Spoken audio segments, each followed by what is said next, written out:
আসসালামু আলাইকুম। কি অবস্থা আপনাদের? কেমন আছেন? আজকে ভাই বাধ্য হলাম মামুনকে আর লায়লাকে নিয়ে কথা বলতে।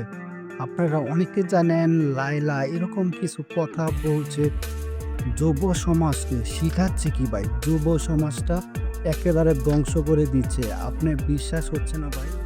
ভিডিওটা দেখুন লায়লা কি বলছে। একজন করাইলের বস্তি থেকে উঠে আসা টিকটকার কিভাবে এত দামি Z4 সিরিজের BMW গাড়িটা কিনেছে এটা সম্পর্কে কি আপনাদের কোনো মাথায় ব্যথা হয়নি বা কোনোদিন চিন্তা করেননি যে আপনারা এত MBA করে এত কর্পোরেট চাকরি করে এত বড় বড় ব্যবসা করে আপনাদের কয়জনের BMW আছে? তাহলে সে কি এমন আলাদিনের চেরাগ পেয়েছে? তো সে কি এমন সোনা দানার সিন্দুক পেয়েছে যে সে BMW কিনতে পেরেছে? সে কি কাজ করেছে? আপনারা তো অত সময় শুনলেন লায়লা মামুনকে বকছে এবং কি বকবক করছে। এখন আপনারা শুনেন মামুন কি বলছে লায়লার বিরুদ্ধে। আগে ভাই শুনেন। যখন আমি অপ্রয়োজন ছিলাম তখন আমি ছিলাম কিং। এখন যখন প্রয়োজন নাই, এখন আর দরকার নাই, এখন রাস্তার টোকাই হব, বস্তি হব, এটা হব, সেটা হব, বহুত কিছুই হব।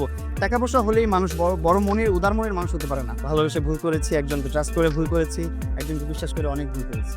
একজন নারী খারাপ দেখে সব নারী খারাপ হবে, এটা হচ্ছে ভুল ধারণা। ও খারাপ, ওই খারাপ। আমি তাদের কাছে যাই নাই, নিয়ে আসছি। এটা আমার প্রিন্স কাজ সেলেন ব্রো। আমার প্লেস, এটা আমার প্রতিষ্ঠান, এখানে নিয়ে আসছি। আমি ওর প্রতিষ্ঠানে যাই না।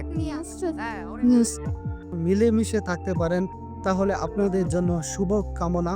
আপনারা দয়া করে সোশ্যাল মিডিয়াতে এসে আপনারা কাদা ছোড়াছুড়ি করবেন না। আপনারা যদি সোশ্যাল মিডিয়াতে এসে আপনারা কাদা ছোড়াছুড়ি করেন তাহলে ভবিষ্যৎ যে আপনার প্রজন্ম তারা শিখবে কি?